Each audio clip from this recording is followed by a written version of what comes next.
Ganito po ang ano, lilinisan muna yung kanyang bayab. Iwas tayo. Dito daw. Yang ayo din po, yudo.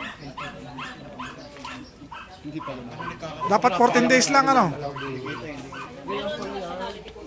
Hindi po kami ngayon kaka-straight ng 14 days dahil nga po, sinesilik muna namin yung gagawing barako breeder. Kaya po every 3 months na kami nagkaka-straight ngayon. Dahil gusto po ni Doc Rene. Reject na. 2 months na yan.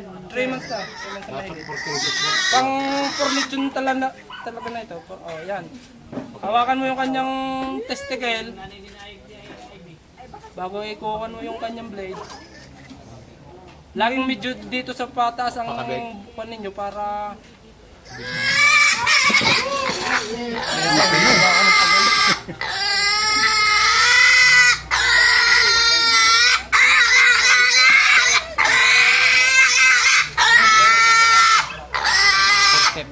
Malaki na nga.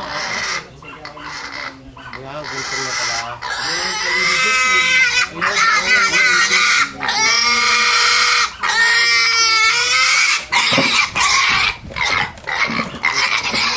Hindi man mo masasayang yan niya kung mamatay.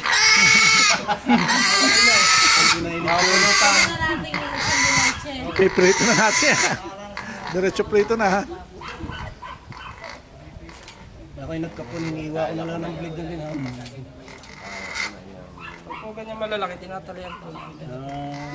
Pag maliliit is nga lang. Oo, wala na po. Wala na rin forceps.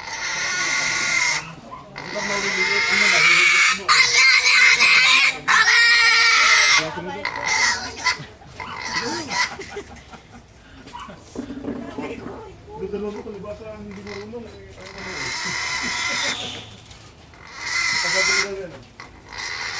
mo ngayon yung maka-export. Ito po, pag wala pong mapulutan, pwede po ito. Wala ka natin. Totoo po yun. May naging OJT dito kami talagang nakakain kami. Hindi na tatahiin. Hindi na po. Ano yan? Ano? Gusto sa akin, hindi naman nila alam. Ano alam ko na sino? Yan, di ka daw lang gamit ko.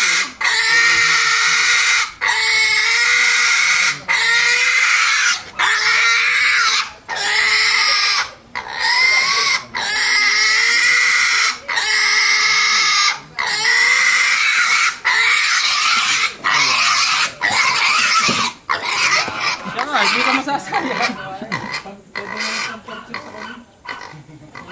Ang laki na ng buhay.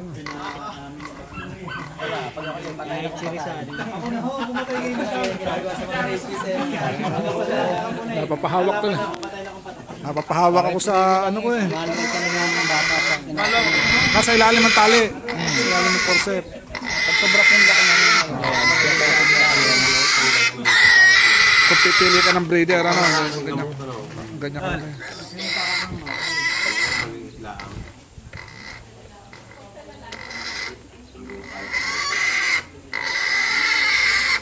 Dalawang tagay na yun. Sana isang stitch. Double?